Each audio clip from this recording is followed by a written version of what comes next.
തെരഞ്ഞെടുപ്പ് പോരാട്ടത്തിന് തൊട്ടുമുൻപ് കോൺഗ്രസ് ക്യാമ്പുകളിൽ നിന്നുള്ള ആവേശകരമായ പ്രതികരണങ്ങളാണ് ഇപ്പോൾ പുറത്തുവരുന്നത്. വരാനിരിക്കുന്ന നിയമസഭാ തെരഞ്ഞെടുപ്പിൽ UDFന്റെ ആത്മവിശ്വാസം എത്രത്തോളം ഉണ്ട് എന്ന് ഷാഫി പറമ്പിൽ MLAയുടെ വാക്കുകൾ അടിവരയിടുന്നുണ്ട്. സ്ഥാനാർത്ഥി നിർണയവുമായി ബന്ധപ്പെട്ട ചർച്ചകൾ അവസാന ഘട്ടത്തിലാണ് എന്നും കോൺഗ്രസ് ഇപ്പോൾ പൂർണ്ണമായും തെരഞ്ഞെടുപ്പ് ഗോതയിലാണെന്നുമാണ് അദ്ദേഹം വ്യക്തമാക്കുന്നത്. കോൺഗ്രസിനുള്ളിലെ സ്ഥാനാർത്ഥി നിർണയത്തെക്കുറിച്ച് മാധ്യമങ്ങൾ ഉന്നയിക്കുന്ന ചോദ്യങ്ങൾക്ക് വളരെ കൃത്യമായ മറുപടിയാണ് അദ്ദേഹം നൽകിയത്. സ്ഥാനാർത്ഥിത്വവുമായി ബന്ധപ്പെട്ട ചെറിയ ചർച്ചകളും കാലതാമസവും ജനാധിപത്യ പാർട്ടികളിൽ സ്വാഭാവികമാണെന്നും എന്നാൽ അതൊന്നും പാർട്ടിയുടെ വിജയ സാധ്യതയെ ബാധിക്കുന്നില്ല എന്നും അദ്ദേഹം ഓർമ്മിപ്പിച്ചു. CPMനുള്ളിലെ ആഭ്യന്തര പ്രശ്നങ്ങളെയും നേതാക്കളുടെ കൊഴിഞ്ഞുപോക്കിനെയും അക്കമിട്ട് നിർത്തിക്കൊണ്ടാണ് ഷാഫി തിരിച്ചടിച്ചത്. S. രാജേന്ദ്രനും G. സുധാകരനും PV അൻവറും ഉൾപ്പെടെയുള്ള നേതാക്കളുടെ അവസ്ഥ ചൂണ്ടിക്കാട്ടി CPMന്റെ ഇരുമ്പ് മറയ്ക്കുള്ളിലെ വിള്ളലുകൾ അദ്ദേഹം തുറന്നുകാട്ടി. പാലക്കാട് മണ്ഡലത്തിലെ സ്ഥാനാർത്ഥിത്വത്തെക്കുറിച്ചും പ്രത്യേകിച്ച് രമേശ് പിഷാരടിയുടെ കടന്നുവരവിനെക്കുറിച്ചും ഷാഫി പറമ്പിൽ വലിയ ആവേശത്തോടെയാണ് സംസാരിച്ചത്. അധികാരമില്ലാത്ത സമയത്തും കോൺഗ്രസ് ആശയങ്ങളോടൊപ്പം നിൽക്കാൻ തയ്യാറായ ഒരു കലാകാരനെ പാർട്ടി പ്രവർത്തകർ ഇരുകൈയും നീട്ടി സ്വീകരിക്കുമെന്ന കാര്യത്തിൽ അദ്ദേഹത്തിന് സംശയമില്ലായിരുന്നു. പിഷാരടിയുടെ കമ്മിറ്റ്മെന്റ്സിനെ കുറിച്ചും അദ്ദേഹം പാലക്കാട്ടെ ജനങ്ങൾക്ക് നൽകുന്ന ഉറപ്പുകളെക്കുറിച്ചും ഷാഫി എടുത്തു പറഞ്ഞു. സഭ്യത കൈവിടാതെ ചിന്തിപ്പിക്കുകയും ചിരിപ്പിക്കുകയും ചെയ്യുന്ന പിഷാരടി ഒരു മികച്ച പൊതുപ്രവർത്തകനായി മാറുമെന്നും അദ്ദേഹം പ്രത്യാശ പ്രകടിപ്പിച്ചു. K. സുധാകരന്റെ സ്ഥാനാർത്ഥിത്വത്തെക്കുറിച്ചുള്ള ചോദ്യങ്ങൾക്ക് പാർട്ടി എടുക്കുന്ന ഏത് തീരുമാനവും അംഗീകരിക്കാൻ എല്ലാവരും ബാധ്യസ്ഥരാണെന്നതായിരുന്നു അദ്ദേഹത്തിന്റെ മറുപടി. ജയിക്കാൻ സാധ്യതയുള്ള സ്ഥാനാർത്ഥികളുടെ എണ്ണം കൂടുതലായതുകൊണ്ടാണ് ഇത്രയധികം ചർച്ചകൾ വേണ്ടിവരുന്നതെന്നും ഇത് UDFന്റെ വിജയ സാധ്യതയിലേക്കാണ് വിരൽ ചൂണ്ടുന്നതെന്നും അദ്ദേഹം കൂട്ടിച്ചേർത്തു. ഒടുവിൽ ഈ സർക്കാരിൽ നിന്ന് ജനങ്ങൾക്ക് മോചനം നൽകുക എന്ന ഒരൊറ്റ ലക്ഷ്യം മാത്രമേ തങ്ങൾക്കുള്ളൂ എന്നും കോൺഗ്രസ് പടയൊരുക്കം പൂർത്തിയാക്കി കളം നിറയുമെന്നും ഷാഫി പറമ്പിൽ ഉറപ്പിച്ചു പറഞ്ഞു. CPM വലിയ തോതിൽ പ്രതിരോധത്തിലാണെന്നും ജനങ്ങൾ മാറ്റം ആഗ്രഹിക്കുന്നുണ്ടെന്നും അദ്ദേഹത്തിന്റെ വാക്കുകളിൽ വ്യക്തമായിരുന്നു. അദ്ദേഹത്തിന്റെ പ്രതികരണ വീഡിയോ നമുക്കൊന്ന് മുഴുവനായി കണ്ടുനോക്കാം. ഒരു മണിക്കൂർ കഴിഞ്ഞാൽ നിങ്ങൾക്ക് നാദാപുരത്ത് കാണാം, കുറച്ചുകൂടെ കഴിഞ്ഞാൽ നിങ്ങൾക്ക് കുറ്റ്യാടി കാണാം, അതിൻ്റെ ഇടയിൽ നിങ്ങൾക്ക് പേരാമ്പ്രയെ കാണാം. ഞങ്ങൾ ഫീൽഡിൽ ഞങ്ങളുടെ വർക്കുമായിട്ട് തന്നെ മുന്നോട്ട് പോകുന്നത്. മറ്റ് ഡിസ്കഷൻസ് ഉണ്ടാവുന്നുണ്ട്. ഇതിനകത്തിപ്പം പാർട്ടിക്കകത്തെ പ്രശ്നങ്ങൾ, അനിശ്ചിതത്വം, ചർച്ച, ഇതൊന്നും ഇപ്പം കോൺഗ്രസ്സിൽ മാത്രമായിട്ട് ഒതുങ്ങി നിൽക്കുന്ന ഒരു സംഭവവികാസമല്ല. കോൺഗ്രസ്സിൽ എല്ലാ കാലത്തും കുറേശ്ശൊക്കെ ഇത് ഉണ്ടാവാറുണ്ട്. നിങ്ങളിതൊക്കെ കണ്ടതും ഞങ്ങളിതൊക്കെ അറിഞ്ഞതും അനുഭവിച്ചതൊക്കെയാണ്. പക്ഷെ വലിയ ഇരുമ്പ് മറയും വലിയ പാർട്ടി തീരുമാനങ്ങൾ ഇരുമ്പൊലൊക്കെ ആയിട്ടൊക്കെ കൊണ്ടു നടക്കുന്ന പാർട്ടികൾക്കകത്ത് പോലും ഉണ്ടാകുന്ന സംവിധാനങ്ങൾ. ഇപ്പോൾ S. രാജേന്ദ്രൻ ഇപ്പോൾ എവിടെയാണ്? ആയിഷ പോറ്റി ഇപ്പോൾ എവിടെയാണ്? PV അൻവർ ഇപ്പോൾ എവിടെയാണ്? അജിത്ത് ഇപ്പോൾ എവിടെയാണ്? നിങ്ങൾ ആലോചിച്ച് നോക്ക്. വേണ്ട എന്നല്ല, നമ്മുടെ മൂന്തേട്ടൻ ഇപ്പോൾ എവിടെയാണ്? നിങ്ങളൊന്ന് ആലോചിച്ച് നോക്ക്. G. സുധാകരൻ ഇപ്പോൾ എവിടെയാണ്? അപ്പോൾ ഇതങ്ങനെ കോൺഗ്രസിനകത്ത് മാത്രം എന്തോ വലിയ പ്രശ്നം നടക്കുന്നു, ബാക്കി എല്ലാവരും വളരെ സേഫായി സ്റ്റഡിയായിട്ട് മുന്നോട്ട് പോകാന്നുള്ള ധാരണ എന്നല്ല. കോൺഗ്രസിനകത്തും ചില ചർച്ചകൾ ഉണ്ടാകുന്നുണ്ട്. അതൊക്കെ എത്രയും പെട്ടെന്ന് പരിഹരിച്ച് ഈ ഗവൺമെൻറ്റിൽ നിന്ന് ജനങ്ങൾക്ക് മോചനം കൊടുക്കുക എന്നുള്ള ഉത്തരവാദിത്തമാണ് ഞങ്ങളുടെ. അതിനനുസരിച്ചിട്ടുള്ള കാര്യങ്ങൾ ചെയ്യണം, അതിൽ തർക്കമൊന്നുമില്ല. പക്ഷേ ഇനിയിപ്പോൾ ഒന്നും വേണ്ട. ഇതൊന്നുമില്ലാത്ത BJP തന്നെ ഒരു കേന്ദ്രമന്ത്രി മത്സരിക്കാൻ ഇറങ്ങിയപ്പോൾ പോലും അത് അംഗീകരിക്കാത്ത തരത്തിൽ അവിടെയും പത്രസമ്മേളനങ്ങൾ നടക്കുന്നത് നിങ്ങൾ കണ്ടു. പത്രസമ്മേളനം നടത്തിയിട്ട് അതിനെതിരായിട്ടുള്ള പ്രതികരണങ്ങൾ. കേന്ദ്രമന്ത്രി മത്സരിക്കാൻ ഇറങ്ങുന്നതിന് പോലും BJPക്കകത്ത് പ്രശ്നങ്ങളാണ്. അപ്പം തെരഞ്ഞെടുപ്പ് കാലത്ത് സ്വാഭാവികമായിട്ടും ചില തീരുമാനങ്ങൾ എടുക്കുമ്പോൾ അതിനകത്ത് ചില ചർച്ചകളും കുറച്ച് ഡിലേയും അല്ലെങ്കിൽ കുറച്ച് വിഷയങ്ങളോ ഒക്കെ ഉണ്ടാവാറുണ്ട്. അതിനെയൊക്കെ ഓവർകം ചെയ്യും. മെയിൻ സ്പിരിറ്റ് എന്ന് പറയുന്നത് ഈ ഗവൺമെന്റിൽ നിന്ന് കേരളത്തിലെ ജനങ്ങൾക്ക് മോചനം കൊടുക്കുക എന്നുള്ളതാണ്. ഞങ്ങൾ ഫീൽഡ് ചെയ്ത് കഴിഞ്ഞാൽ പിന്നെ വാർഫൂട്ടഡായിട്ട് കാര്യങ്ങൾ നടക്കുമെന്നുള്ളത് ഇപ്പം നിങ്ങൾ ഇന്നിവിടെ കണ്ടതുപോലെ നട്ടുച്ച വെയിലത്ത് ഇത്രയും ആളുകൾ ഇവിടുത്തെ സ്ഥാനാർത്ഥിയുടെ വിജയത്തിന് വേണ്ടി കഴിഞ്ഞ 2 പതിറ്റാണ്ടായിട്ട് വിജയിക്കാത്തൊരു മണ്ഡലത്തിൽ അത് തിരിച്ചു പിടിക്കാൻ വേണ്ടി നടത്തുന്ന പോലത്തെ ഒരു ഫൈറ്റ്. അപ്പം പ്രവർത്തകർ സ്പിരിറ്റഡാണ്. അത് തീർച്ചയായിട്ടും നേതൃത്വം തിരിച്ചറിയും. അതിനനുസരിച്ചുള്ള തീരുമാനങ്ങൾ വരട്ടെ. പാർട്ടി തീരുമാനം എന്താണെങ്കിൽ അതനുസരിക്കാൻ എല്ലാവരും ബാധ്യസ്ഥരാണ്. ഞാൻ ഇന്നലെ അദ്ദേഹത്തെ എനിക്ക് കാണാൻ പറ്റിയിട്ടില്ല. ഞാൻ ഇന്നലെ അവരെ കാണാനായിട്ട് ശ്രമിച്ചപ്പോഴത്തേക്കും രാത്രി ചർച്ചകൾ കഴിഞ്ഞപ്പോഴത്തേക്കും വൈകി. ഞാൻ സുധാകരനായിട്ട് നേരിട്ട് കണ്ടിട്ടില്ല. അവരുടെ കുടുംബത്തിലെ ആളുകളെ എനിക്ക് കാണാൻ പറ്റുള്ളൂ.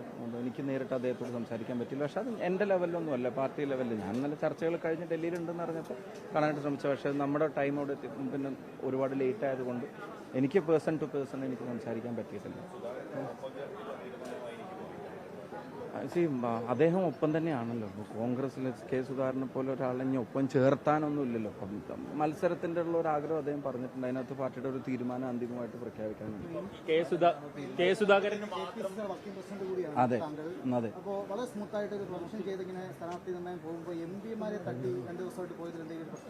MP മാരെ തട്ടി വാർത്തകളാണ് പോയത്. സ്ഥാനാർത്ഥി നിർണയത്തിൻ്റെ ചർച്ചകളോ തീരുമാനങ്ങളോ അതിൽ തട്ടി നിന്നിട്ടില്ല. ഞാൻ പറഞ്ഞപ്പോൾ ഇന്നലെ ഇത്രയും കാൻഡിഡേറ്റ്സിനെ അനൗൺസ് ചെയ്തു, ഇന്ന് അതിൻ്റെ മീറ്റിങ്ങുകൾ നടക്കുന്നു. അതാണ് ഞാൻ തുടക്കത്തിൽ തന്നെ സൂചിപ്പിച്ചു. ഇപ്പോൾ ഈ അനൗൺസ്മെൻറ്റിൻ്റെ മുഴുവൻ ആളുകളും കൂടി ഇരുന്നിട്ട് എം പിമാർ മത്സരിക്കണോ വേണ്ടതെന്ന് മാത്രം ആലോചിച്ചുകൊണ്ടിരിക്കുകയല്ല. അവർ ഓരോ സീറ്റിലെയും സാധ്യതകളും അവിടുത്തെ ഇക്വേഷൻസും ജയസാധ്യതയും പിന്നെ എല്ലാവരുടെയും റെപ്രസെൻറ്റേഷനൊക്കെ ഉറപ്പുവരുത്തുന്ന ഡിസ്കഷൻസ്. ഇന്നലെ ആ ചർച്ചകൾ ഡൽഹിയിൽ നടക്കുമ്പോൾ അതിൻ്റെ അടുത്തുണ്ടായിരുന്ന ഒരാളാണ് ഞാൻ. അപ്പോൾ നിങ്ങൾ വിചാരിക്കുന്നത് പോലെ എല്ലാവരും കൂടി ഒരു മുറിക്കകത്ത് അടച്ചിരുന്നിട്ട് എം പിമാർ മത്സരിക്കണോ വേണ്ടിയെന്നുള്ളത് മണിക്കൂറുകൾ തലപോഞ്ഞ് ആലോചിക്കുകയല്ല. ഞങ്ങൾ ഓരോ സീറ്റിലെയും കാര്യങ്ങൾ ജില്ലാ അടിസ്ഥാനത്തിൽ ഓരോ സീറ്റും എടുത്ത് ക്ലിയർ ചെയ്ത് വരികയാണ്. ഇനി ബാക്കി ശേഷിക്കുന്ന സീറ്റുകളുടെ ചർച്ചകൾ ഇന്ന് നടക്കും, അതും ക്ലിയർ ആവും. അതിൻ്റെ ഇടയിൽ ഇങ്ങനൊരു ഡിമാൻഡ് വന്നിട്ടുണ്ട്. അതിലെന്താണോ പാർട്ടി തീരുമാനം വരുന്നത് ആ തീരുമാനം നടപ്പിലാവും. അത് ചിലപ്പം അനുകൂലമാവും, ചിലപ്പോൾ എതിരാവും. അതിപ്പം നമുക്ക് ഇവിടെ നിന്നിങ്ങനെ പറയാൻ കഴിയില്ല. എന്താണെങ്കിലും പാർട്ടി തീരുമാനത്തോടെ നമ്മൾ മുന്നോട്ട് പോവാം.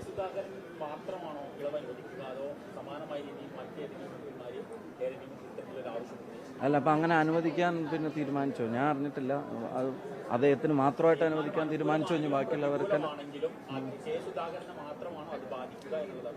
അങ്ങനെയല്ല, അത് മത്സരിക്കാൻ ആഗ്രഹിക്കുന്ന ആളുകൾ ആരാണോ അത് പല അനുകൂലത്തിൻ്റെയും പ്രതികൂലത്തിൻ്റെ അല്ല, അതിലെ പാർട്ടി ലൈൻ എന്താണെന്നുള്ളതാണ്. പാർട്ടി ലൈനിൽ നിൽക്കുക, അതെല്ലാവരും അതിനകത്ത് ബാധ്യസ്ഥരാണ്. അതെല്ലാവരും അംഗീകരിക്കണമെന്നാണ് പാർട്ടി ആഗ്രഹിക്കുക, അംഗീകരിക്കുമെന്നാണ് പാർട്ടി പ്രതീക്ഷിക്കുക. ജനങ്ങളും ഇപ്പോൾ ആഗ്രഹിക്കുന്നതാണ്. അത് മത്സരിക്കാനാണെങ്കിലും മത്സരിക്കാനല്ലെങ്കിലും അത്രയേ ഉള്ളൂ. ഞാൻ നീണ്ടു പോവാന്നുള്ളൊരു എക്സ്ക്യൂസിലേക്ക് ഞാൻ അതിനെ കാണാൻ ആഗ്രഹിക്കുന്നില്ല. കാരണം ഇപ്പോൾ കണ്ണൂർ ജില്ലയിൽ തന്നെ ഉണ്ടായിട്ടുള്ള ഡെവലപ്മെൻറ്റ്സ് നിങ്ങൾ നോക്കുക. പല പ്രഖ്യാപനങ്ങളും ഇപ്പോൾ നേരത്തെ നടത്തിയിരുന്നെങ്കിൽ ചിലപ്പോൾ ഞങ്ങൾക്കത് റിവോക്ക് ചെയ്യേണ്ട സാഹചര്യം ഉണ്ടാകുമായിരുന്ന തരത്തിൽ പല ഡെവലപ്മെൻറ്റ്സും ഉണ്ടായി. അപ്പോൾ ഒരു പൊളിറ്റിക്കൽ ഡെവലപ്മെൻറ്റ്സ് ഉണ്ടാവുന്നുണ്ട്. അത് ടൈംലി ആവുക എന്നുള്ളത് തന്നെയാണ്. അപ്രോപ്രിയേറ്റ് ആയിട്ടുള്ള കാൻഡിഡേറ്റ്സ് വരിക എന്നുള്ളതാണ്. ഇപ്പോൾ വർഷങ്ങളായി കോൺഗ്രസിന് വേണ്ടി ഇങ്ങനെ വർക്ക് ചെയ്തുകൊണ്ടിരുന്ന നേതാക്കളെ അല്ലെങ്കിൽ പ്രവർത്തകരെ മാറ്റിയിട്ട് ഇന്നലെ സീറ്റിൽ നിന്ന് ഒരാൾക്ക് സീറ്റ് കൊടുക്കുന്നതിന് ഭയങ്കര സമൂഹമാധ്യമ പ്രശ്നമുണ്ട്, പ്രത്യേകിച്ച് തളിപ്പറമ്പിലടക്കമുള്ള കാര്യങ്ങൾ. അത് ശരിയാണോ? അത് ഒരു പൊളിറ്റിക്കൽ സിറ്റുവേഷനാണ്. അതിപ്പം അങ്ങനെ അതിനകത്ത് പ്രയാസം പറയുന്ന പ്രവർത്തകരെ ഇപ്പം അവർ പറയുന്നത് തെറ്റാണെന്നോ തള്ളി പറയാനോ അല്ല. അതൊരു പൊളിറ്റിക്കൽ സിറ്റുവേഷൻ ഡെവലപ്പ് ആവുന്നതാണ്. ഇവിടെ CPM-നകത്ത് പിന്നെ ഈ ഭരണത്തെ മാത്രം സ്നേഹിക്കുന്ന ചില ആളുകളോട് പാർട്ടിയെ സ്നേഹിക്കുന്ന ആളുകൾ കലഹിക്കേണ്ടി വരുന്നൊരു സാഹചര്യം ഉണ്ടാവുകയാണ്. അപ്പം അതൊരു സാധാരണ ആ പാർട്ടിയിൽ അത്ര ധൈര്യത്തോടെ ആളുകൾ അങ്ങനെ ഒന്നും പറയാറില്ല. ഇത് ഇന്നോവ തിരിയോന്ന് ആൾക്കാർക്ക് ഉറപ്പില്ല. അങ്ങനത്തെയൊക്കെ പേടിയുള്ളൊരു സമയത്തും അതിൻ്റെ ഉള്ളിൽ മാത്രം ഇത്രയും വർഷം ഇപ്പം ഇന്നലെ ടി കെ ഗോവിന്ദനൊക്കെ അദ്ദേഹം നടത്തിയ പത്രസമ്മേളനത്തിൽ 10-75 വയസ്സെനിക്കായി. ഈ വർഷങ്ങളിൽ മുഴുവൻ പാർട്ടിയുടെ അഭിപ്രായ വ്യത്യാസങ്ങൾ ഉള്ളിൽ മാത്രം പറഞ്ഞ് ശീലിച്ചിട്ടുള്ള ഒരാൾ ഇതാദ്യമായിട്ട് ഞാൻ പുറത്ത് പറയേണ്ടി വരികയാണെന്ന് പറയുമ്പോൾ അതിൻ്റെ ഒരു പൊളിറ്റിക്കൽ സിറ്റുവേഷൻ ഡെവലപ്പ് ആവുകയാണ്.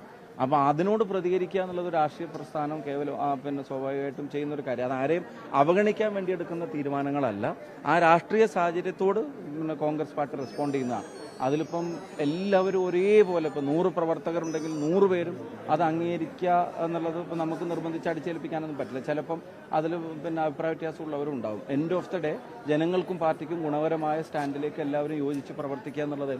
പക്ഷേ അപ്പുറത്ത് ഈ പിണങ്ങി പോകുന്നവരെ പരിഗണിക്കുന്നില്ല. ഇപ്പോൾ ലതിക സുഭാഷിനെ പരിഗണിച്ചിട്ടില്ല, അനിൽകുമാറിനെ പരിഗണിച്ചിട്ടില്ല, സരിനെയും പരിഗണിച്ചിട്ടില്ല. അവരങ്ങനെ സ്റ്റാൻഡാണല്ലോ എടുക്കുന്നത്. അത് അവരാലോചിച്ചോട്ടെ. അവരുടെ പാർട്ടിയിൽ ആരെ സ്ഥാനാർത്ഥിയാക്കണമെന്നും കൂടെ ഞാൻ പറയാൻ തീരുമാനിച്ചാൽ അത് അവരുടെ തീരുമാനമാണല്ലോ. പിന്നെ അവിടെ പോകുന്നവരും ആലോചിച്ചോട്ടെ, അത് അവരുടെ തീരുമാനമാണ്.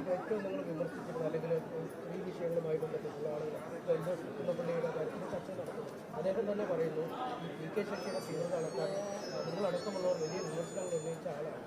ഇത്തരം ആളുകളൊക്കെ വരുമ്പോൾ അവിടുന്ന് ആരും പോകട്ടെ എന്നൊരു സമീപനം ഉണ്ടോ? ആരും ഞങ്ങൾ അവരാണ് കുറച്ചുകൂടെ മേന്മ ഉള്ളവർ എന്നൊരു നിലപാട് അങ്ങനെ തോന്നുന്നത്? ഇല്ല, അങ്ങനെയൊന്നും ഇല്ലല്ലോ. ഇപ്പം ഞാൻ പറഞ്ഞു, ഇപ്പം നമ്മളിപ്പം പ്രഖ്യാപിച്ച സ്ഥാനാർത്ഥി പട്ടികയും ഇന്നലെ പ്രഖ്യാപിച്ച 10-56 സ്ഥാനാർത്ഥി പട്ടികയും നിങ്ങൾ അങ്ങനെ എത്ര പേരെയാണ് കണ്ട്? 2-3 സീറ്റിലല്ലേ അത്തരം ചർച്ചകൾ നടക്കുന്നത്. അപ്പോൾ അവിടുന്ന് ആര് വന്നാലും അവിടെ സ്ഥാനാർത്ഥിയാക്കാമെന്ന് പറയുക, വരുന്നവരെ മുഴുവൻ സ്ഥാനാർത്ഥിയാക്കുക, അങ്ങനെ നടന്നിട്ടില്ലല്ലോ. ഇപ്പം 10-60ഓളം സ്ഥാനാർത്ഥികളെ നമ്മൾ ഏതാണ്ട് ഫൈനലൈസ് ചെയ്ത് നിങ്ങൾ മനസ്സിലാക്കുകയും ഡിക്ലെയർ ചെയ്യുകയൊക്കെ ചെയ്തതിൽ 2-3 പേരുടെ കാര്യത്തിലോ, ഇപ്പോൾ ഒരു തളിപ്പറമ്പിൻ്റെ കാര്യത്തിലോ അല്ലെങ്കിൽ ഒരു പയ്യന്നൂരിൻ്റെ കാര്യത്തിലോ അങ്ങനെ 2-3 സീറ്റുകളുടെ കാര്യത്തിൽ അങ്ങനെ ഒരു ചർച്ച പോലും ഉണ്ടാവുന്നുള്ളൂ. അതിൻ്റെ അർത്ഥം എല്ലാവരും അങ്ങനെയാണോ? അല്ല. കെ പ്രവീൺകുമാർ മത്സരിക്കുന്ന ഇവിടുത്തെ DC പ്രസിഡന്റ് അല്ലേ? അഭിജിത്ത് മത്സരിക്കുന്ന പഴയ KSU പ്രസിഡന്റ് അല്ലേ? ജയന്ത് മത്സരിക്കുന്ന KPC ജനറൽ സെക്രട്ടറി അല്ലേ? വിദ്യാബാലകൃഷ്ണൻ മത്സരിക്കുന്ന KPC ജനറൽ സെക്രട്ടറി അല്ലേ? പാർട്ടിക്കാരുടെ റാങ്കും ഫയലും കമ്മ്യൂണിറ്റി സൂരജ് KSU ജില്ലാ പ്രസിഡന്റ് അല്ലേ? നിങ്ങൾ ആലോചിച്ച് നോക്ക്. അപ്പോൾ അതിലും പാർട്ടിക്കാരനല്ലേ 99% മത്സരിക്കുന്നത്. 1-2 സീറ്റിൽ ഉണ്ടാവുന്ന. പിന്നെ CPM അതിനകത്ത് ഇങ്ങനെ വലിയ കോലാഹലവും ഇതൊക്കെ ഉണ്ടാക്കുമ്പോൾ അവരിപ്പോൾ കഴിഞ്ഞ ഉപതെരഞ്ഞെടുപ്പിലൊക്കെ ചെയ്ത എന്താന്നുള്ളത് അവരും കൂടെ ആലോചിച്ചിട്ട് അവനെപ്പറ്റി പറയട്ടെ എന്നുള്ളതാണ്. കൈയടയുണ്ടോ? പോവാരായെങ്കിൽ എന്നാ പിന്നെ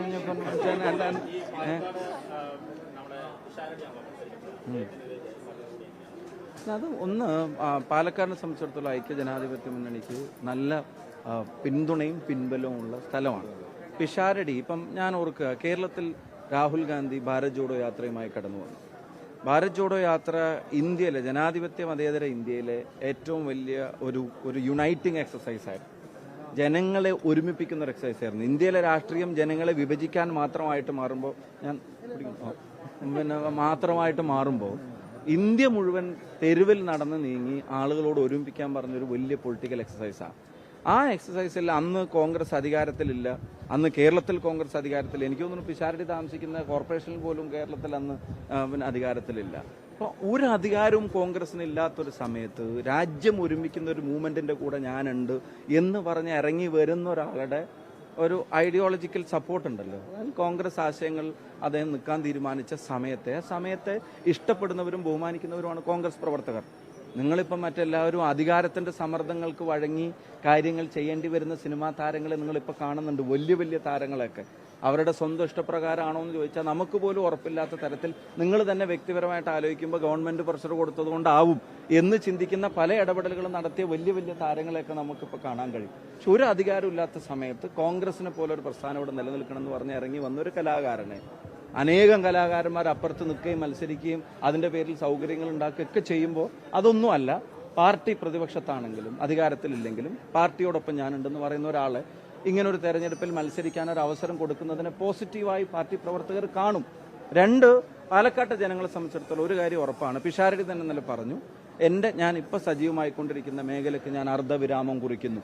ഇനി എൻ്റെ പ്രയോറിറ്റി പാലക്കാട്ടെ ജനങ്ങളായിരിക്കും, പാലക്കാട്ടെ പാർട്ടിയായിരിക്കും, പാലക്കാട്ടെ ജനങ്ങൾ ഏൽപ്പിക്കുന്ന ഉത്തരവാദിത്തങ്ങളായിരിക്കും എന്നയാൾ അനൗൺസ് ചെയ്യുമ്പോൾ നിങ്ങൾക്കറിയാം അയാൾ ഏറ്റെടുത്ത കാര്യങ്ങളോട് 100% കമ്മിറ്റ്മെന്റോടുകൂടി പ്രതിബദ്ധതയോട് ചെയ്യുന്ന ഒരാളാണ്. ചിരിക്ക് വേണ്ടി പോലും സഭ്യത കൈവിടാത്ത ഒരാളാണ്. ചിരിക്കുകയും ചിന്തിപ്പിക്കുകയും ചിന്തിപ്പിക്കുകയും ചെയ്യുന്ന ഒരാളാണ്. അദ്ദേഹം ഈ അടുത്ത കാലത്ത് നടത്തിയ പല അഭിപ്രായ പ്രകടനങ്ങളും ഇന്റർവ്യൂസും ഒക്കെ നിങ്ങൾക്കാണ്. അയാൾ ഫ്യൂച്ചറിസ്റ്റിക്കായി നമ്മുടെ നാട്ടിലുണ്ടാകുന്ന മാറ്റങ്ങളെയൊക്കെ ശക്തമായിട്ട് വിലയിരുത്താൻ കഴിയാവുന്ന ഒരു നല്ല പൊതുപ്രവർത്തനായി മാറാനുള്ള എല്ലാ പൊട്ടൻഷ്യലുള്ള ഒരാളാണ് അദ്ദേഹം. അദ്ദേഹത്തിനൊരു അവസരം കൊടുത്താൽ പാലക്കാട്ടെ ജനങ്ങൾ തീർച്ചയായിട്ടും അത് സന്തോഷത്തോടെ സ്വീകരിക്കുമെന്നാണ് ഞങ്ങളുടെ പ്രതീക്ഷ.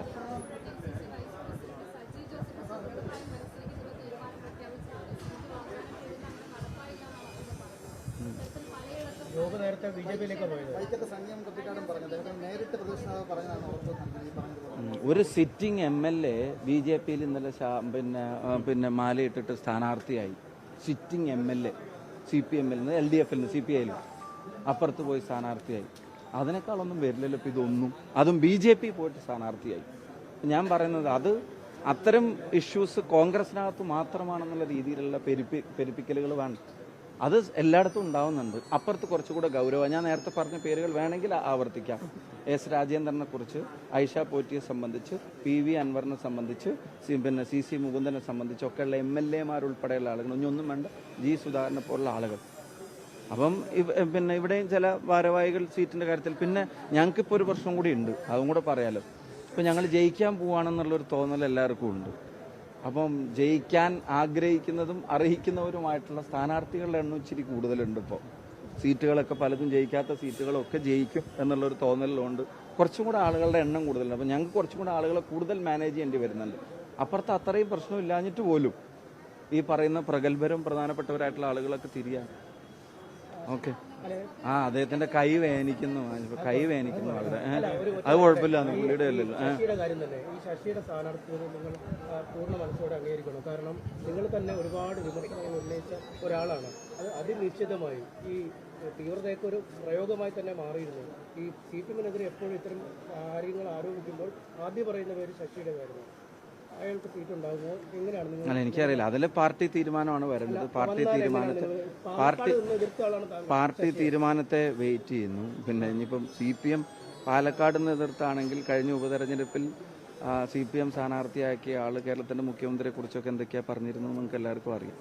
അപ്പൊ അതിനകത്ത് CPM അതിനകത്തൊരു അങ്ങനെ ഒരു ക്ലാസ് ഞങ്ങൾക്ക് എടുക്കുമെന്ന് ഞങ്ങൾ കരുതുന്നില്ല. അവർക്ക് അങ്ങനെ എടുക്കാൻ കഴിയുമെന്നുള്ളത്. പിന്നെ ഇൻഡിവിജ്വൽ ആയിട്ടുള്ള കാര്യങ്ങളിൽ ഇപ്പൊ ഞാൻ എന്റെ നിലപാട് എന്താ, എന്റെ പാർട്ടിയുടെ നിലപാടിന്റെ മേലെ ഞാനിപ്പോ വ്യക്തിപരമായിട്ട് എൻ്റെ ഒരു നിലപാട് പ്ലേസ് ചെയ്യേണ്ട സാഹചര്യമില്ല. പാർട്ടി തീരുമാനം വരട്ടെ, പാർട്ടി അതിനകത്ത് അഭിപ്രായമോ തീരുമാനം എടുക്കട്ടെ, അതിനനുസരിച്ച് ബാക്കി ഞങ്ങളൊക്കെ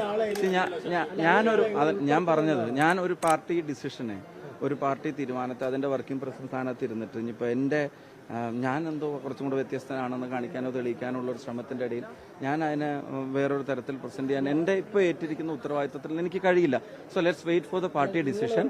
ആ ഡിസിഷൻ എന്താണോ, അതിന്റെ കാര്യങ്ങൾ എന്താണോ, അതിനോട് പാർട്ടി എങ്ങനെ പ്രതികരിക്കുന്നു, അത് എന്റെയും കൂടെ പ്രതികരണം ആവേണ്ടി വരുമല്ലോ. അത്രേ ഉള്ളൂ. Thank you thank you. പ്രവൃത്തിയിലും ഞാൻ പറഞ്ഞില്ലേ, അതിനകത്ത് നമുക്ക് പാർട്ടി തീരുമാനം വരട്ടെ.